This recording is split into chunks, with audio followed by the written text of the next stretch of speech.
একটু লেট হয়ে গেল। It's okay. Meet my friend Muna. আর মুনা, এটা আমার বয়ফ্রেন্ড আলিফ। হাই। আজকে না ও আমাদের সাথে সিনেমা দেখতে যাবে।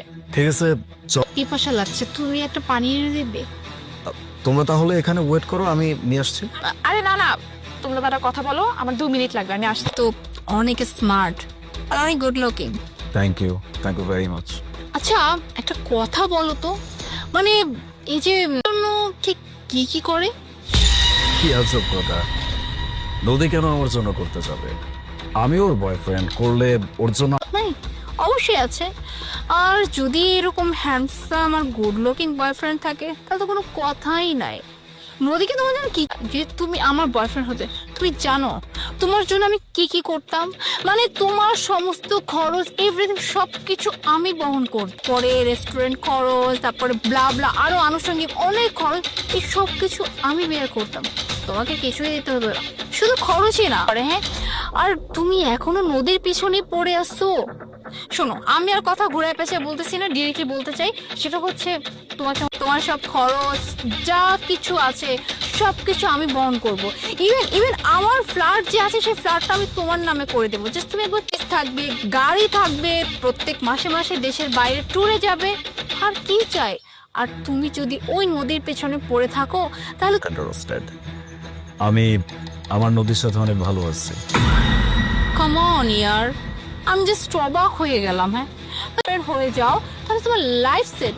আর তুমি এখন নদীর জন্য পড়ে আছো, নদীর সাথে তুমি এত কমিটেড। হ্যাঁ, কি আমি বুঝলাম না। আরে একটু ভেবে দেখো। আমি হয়তো আপনাকে বুঝাইতে পারি নাই, আমি আপনাকে স্পষ্ট বাংলা ভাষায় বলছি যে আমার জন্য কোনো রকম দেয়াল তৈরি হোক, প্লিজ। তুমি না সত্যি অনেক বোকা। আরে যে মেয়ের জন্য তুমি এত বড় একটা বেলা থেকে আমরা একসাথে বড় হয়েছি, একসাথে ঘোরাফেরা করেছি, তো তোমার থেকে না আমি ওকে 1000 গুণ বেটার জানি। আরে ও জাস্ট তোমার সাথে নাটক তো কিছু, আর তুমি এরকম একটা মেয়ের জন্য তুমি আমার প্রপোজাল তুমি অ্যাকসেপ্ট করতেছো না। আলিফ, একটা কথা বলি তোমাকে প্লিজ, জাস্ট একবার ইয়েস, ব্যাস সব কিছু ওকে হয়ে যাবে তোমার লাইফে।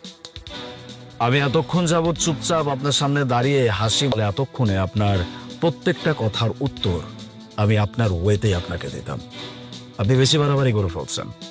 হ্যাঁ, আপনি ওর, কারণ আমি ওকে ভালোবাসি, ও আমাকে ভালোবাসে। ওর ক্যারেক্টার নিয়ে আমি আপনার কাছ থেকে কোনো সার্টিফিকেট চাইনি। আমি আপনাকে সোজা বাংলা, এইটার জন্য আমি আপনার কি করতে পারি বা কি করতে পারতাম সেটা আমি আপনাকে দেখাইতে পারতাম। শুধুমাত্র ওই যে বললাম আপনি নদীর বন্ধু, এতক্ষণ যাবত বললেন না যে আপনার কাছে অনেক কিছু আছে, আপনার কাছে অনেক সম্পদ থাকতে পারে, কিন্তু আমি যতটুকু বুঝতেছি আপনার জীবনে সুখ শান্তি বলতে প্রত্যেক দিন চাইলে আমি লাখ লাখ টাকা খরচ করতে পারি। হ্যাঁ, আমার বাসার গ্যারেজে ব্র্যান্ডের গাড়ি আছে, আমার 2টা ফ্ল্যাট আছে। আমি নিজের বন্ধুর বয়ফ্রেন্ডকে নিয়ে এরকম চিন্তা করতে পারতেন না, আর তার বয়ফ্রেন্ডকে নিয়ে টানাটানিও করতে চাইতেন না। আমি খুব ভালো করে বুঝতে পারছি আপনার জীবনে মেলামেশা একদম বন্ধ করে দিবে। কেন? সেটা তুমি তোমার বন্ধুকে জিজ্ঞেস করো। গাড়ি বের করছি, তাড়াতাড়ি এসো। আলিফ শোনো, পুরো হীরা হীরা, তুই জানিস এই এতক্ষণ যাবত আমি ওকে এত ম্যানিপুলেট করে ট্রাই করছি, এত কিছু দিয়ে, তাতে কোটি টাকা আসুক, দামি গাড়ি আসুক, ফ্ল্যাট আসুক, কোনো কিচ্ছু যায় আসে না। আমি জাস্ট অবাক হয়ে গেলাম, এরকম ছিল এখনকার। সো মাচ, তুই ওকে একটু জাজ করে দিলি। চল তাহলে। আরে না না, আমি যাব না, তোদের মাঝখানে আমি হাত দিতে চাই না। যা যা যা যা। ওকে তাহলে বাই, পরে দেখা হচ্ছে।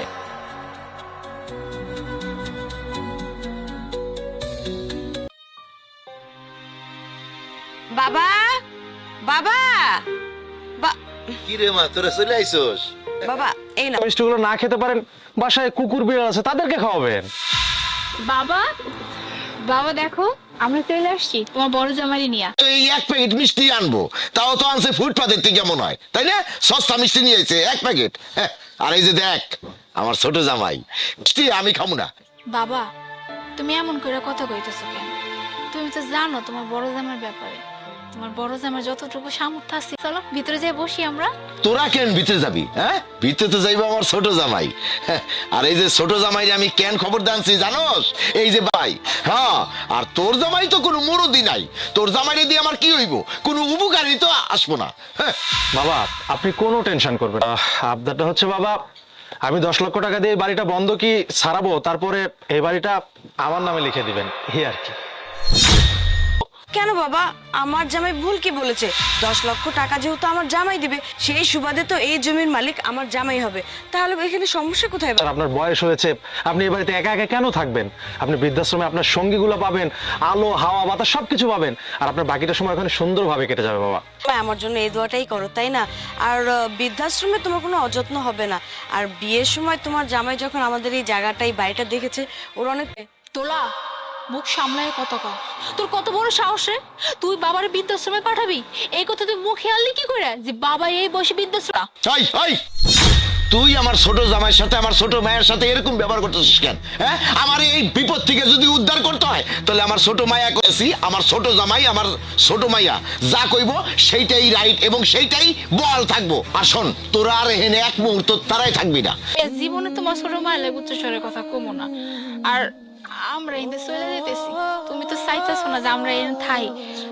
তবে বাবা, মিষ্টি আমি খামু, তোর মিষ্টি আমি খামু না। তোর মিষ্টি এই আমার বাড়ির কুত্তায় খাইবো।